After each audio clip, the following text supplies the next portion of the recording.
And now it is my pleasure to introduce our student body president, Chloe Soltis, who will introduce our graduation speaker. Chloe?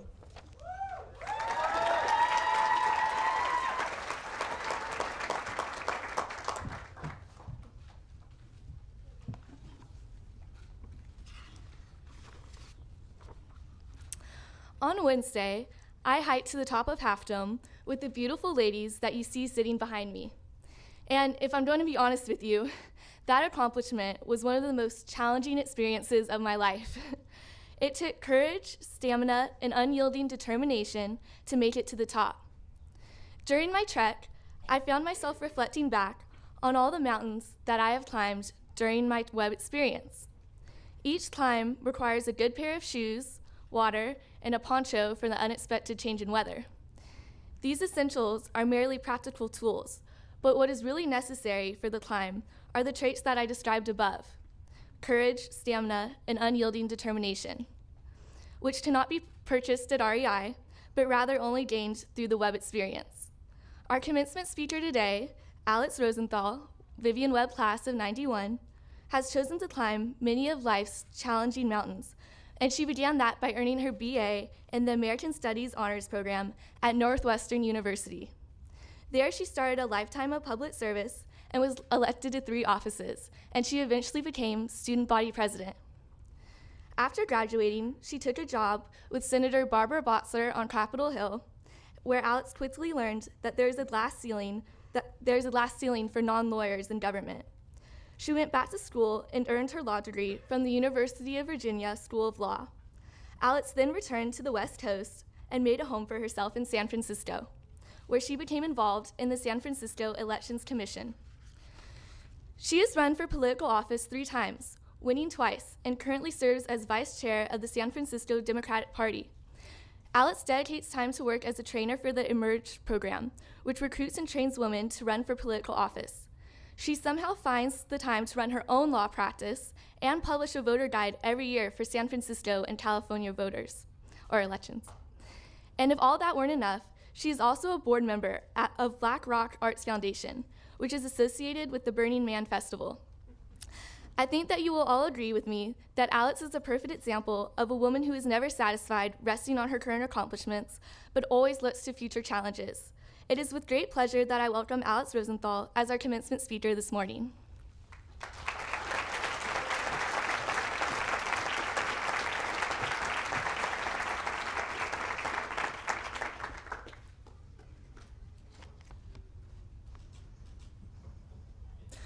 Thank you, Chloe.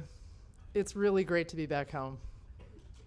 Greetings to the class of 2013, and greetings to your parents and loved ones, and to my own parents, who they chose to seat 6 feet away from me in the front row. Thank you. Congratulations to all of you for making it to this moment, to the graduates for surviving 4 years of a rigorous Vivian Webb education, and of course for surviving Half Dome. To the parents and grandparents, you've been working very hard for this moment for at least 18 years, or for approximately 18 years, getting your daughter to the point where she's ready to spread her wings. This is a big deal, and I'm very honored to be celebrating it with you all today. I'd also like to acknowledge that despite my spellbinding oratory abilities, the graduates probably aren't hearing a single word that I'm saying right now. I don't remember a thing about my own graduation speech 22 years ago. But to the graduates, I just want to say, if you want to tune me out, that's totally cool. I am posting my speech to Facebook right now. Okay. So Chloe's introduction made me sound like quite an accomplished person. And now that you've heard about the successes in my life, I'd like to focus on the failures. That's right, you're going to hear about the bad decisions I've made and some of the things that just didn't work out. Right about now, Mr. Stockdale wishes he'd reviewed my speech before I got up here today. So my political career began here at Vivian Webb on my very first day of school when I decided to run for freshman class president. I learned the very basics of running for office when I was here, getting to know the voters, my classmates, and the issues that matter to them, and doing everything I could to convince my class that I was the best person for the job. As Chloe mentioned, I was elected to various leadership roles in school, Here at Webb, I was elected to various officerships, including the honor cabinet, and then I was involved in student government for 4 years in college, culminating in the student body presidency. And after I went to law school, I moved to San Francisco, where I've run for political office 3 times, winning twice. Last year, I gave a talk to both Vivian Webb and Webb titled, "What It Takes to Run for Political Office." I'm sure the graduating class remembers every word of my presentation, but for the benefit of the families in the audience, I'll summarize now. Here's everything you need to do to get elected to public office. Get involved in your community for several years. Pick an office to run for. Learn the issues that matter in your race. Study the competition closely. Take a personal inventory of your own assets and flaws. File the legal paperwork to get your name on the ballot. Open a campaign bank account. Call every single person you've ever met in your life and ask them for money. That's the hardest part right there. At least it was for me. Announce your candidacy. Put up a website, a blog, a Twitter account, and a Facebook page. Find and hire really good staff. Attend every community meeting and give speeches at every opportunity. Hold fundraisers and house parties. Make promises that you're pretty sure you can keep. Get the endorsements of newspapers, organizations, and elected officials. Convince all of your friends and family to volunteer for your campaign. Debate your opponent. Put up lawn signs and send mailers. Respond quickly when you get attacked. Shake every hand and kiss every baby that you can get your hands on. And do it all better and faster than your opponent. That's all, nothing more. Easy, right? Well, I didn't know all of this when I first decided to run for the Board of Supervisors in San Francisco, which is the equivalent of the City Council. In 2006, I had lived in San Francisco for only 7 years, and I decided to run against a very popular and well-funded incumbent. I had won almost every race I had ever run in school. How hard could it be? How hard could it be? Running against an incumbent is an uphill battle. Most political experts will tell you, number one, you better start your campaign 2 years before the election. Number two, your opponent should have some kind of weakness or scandal that you can capitalize on. And number three, you need to have name recognition and a lot of money. Of course, I didn't have any of these things. I started my campaign only 6 months before the election. My opponent was well-liked and scandal-free. I didn't have any money or fundraising experience, and while I had previously chaired the city's elections commission, I was a relative unknown. Before I got in the race, my opponent had the endorsement of every single elected official in town and a huge war chest. He was very close to then Mayor Gavin Newsom and former Mayor Willie Brown, names you probably recognize. He knew the district inside and out, and he also seemed to know every single person that he ran into on the street. He knew which potholes needed to be filled, which playgrounds needed an upgrade, which bus lines were overcrowded. I didn't know any of this. And to top it all off, the district included the Castro, which is perhaps the biggest gay and lesbian neighborhood in America. No straight person had ever been elected to represent this district since Harvey Milk was elected in 1977. My opponent was gay, and I am straight, and I was toast. You can see where I'm going with this. I was called stupid, naive, arrogant, overly ambitious. The newspapers dug around in my past and found things that they could exploit. Really, really bad pictures of me were posted on the internet. One journalist wrote that because I had been to Burning Man several times, that must mean that I've done a lot of drugs and I wasn't a serious person. The president of the Board of Supervisors even bet me that I would not even get 30% of the vote. In that race, I said the wrong things to reporters. I yelled at my staff for things that weren't their fault. I spent more money than I had raised.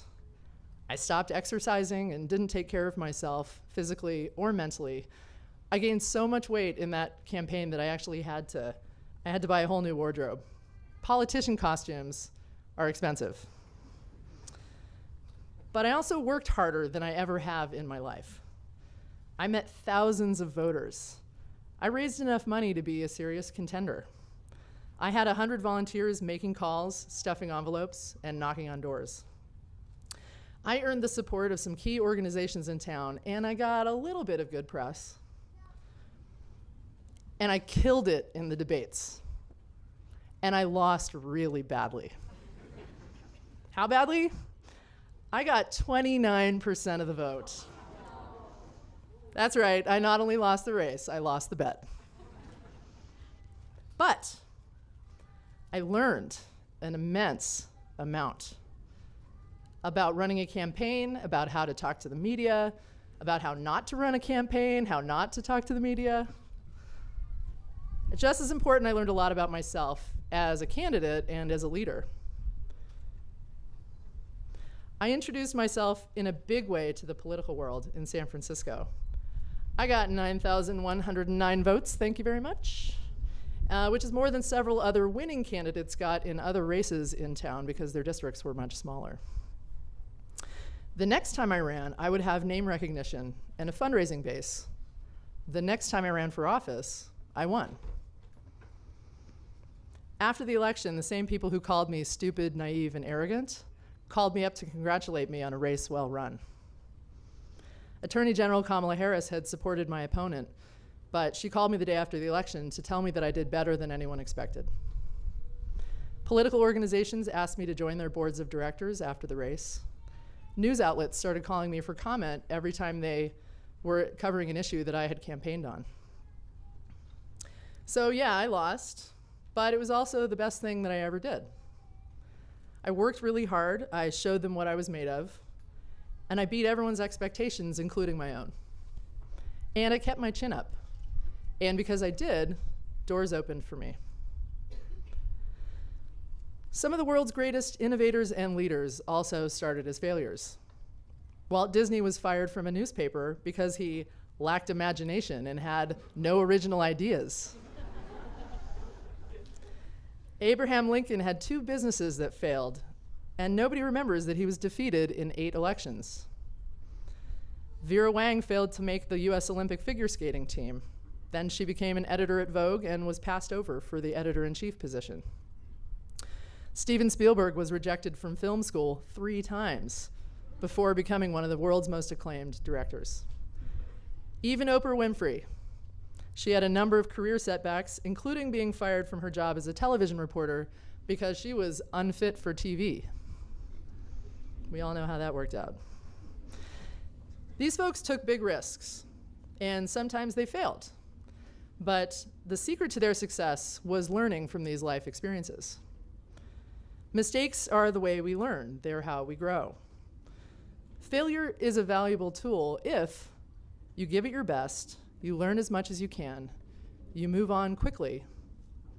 If you do these things, opportunities will open for you that you didn't even know existed. And here's what not to do, by the way. Don't dwell on your mistake as if it's some kind of judgment on your character. Don't blame others for decisions that you were responsible for. Go deep and be honest with yourself about why you missed the mark this time. In my campaign for supervisor, I learned to handle losing with grace. I learned that I was terrible at raising money. So I volunteered to fundraise for other local candidates so that I could practice making calls. I got involved in powerful local organizations so that I could understand their issues better the next time that I ran. And I also learned not to refer to myself as a freak when talking to reporters. Yeah, I really did that. The article was titled, "Alix Rosenthal is a freak of a candidate." If you Google me now, it's still one of the top things that you see about me 7 years later. It's so horrible. That's another thing, permanency of the internet. I'm sure your parents are talking to you about this. Okay. But enough about me. What does this mean for the class of 2013? It means that you shouldn't be afraid to sit in the front row of class and raise your hand. That question that you worry might sound stupid, ask it. You're a really smart person, and chances are good that other folks in your class also don't know the answer. Take that class that's outside of your major even if you're not sure you'll get a good grade. Try a new sport or a new activity. Unless that activity is binge drinking at fraternity parties, that is not a path to success. I would avoid that part. Go after a leadership position. It will prepare you for all kinds of career opportunities in the future. And if you fall, ask yourself, what did I learn from the experience? What have I accomplished while trying? Dust yourself off and ask, what's next? And by the way, this has nothing to do with my speech, but if you're going to send risque photos of yourself to anybody, use Snapchat and not email. I'm just saying. Your 40-year-old self will thank you later. Parents will explain that later.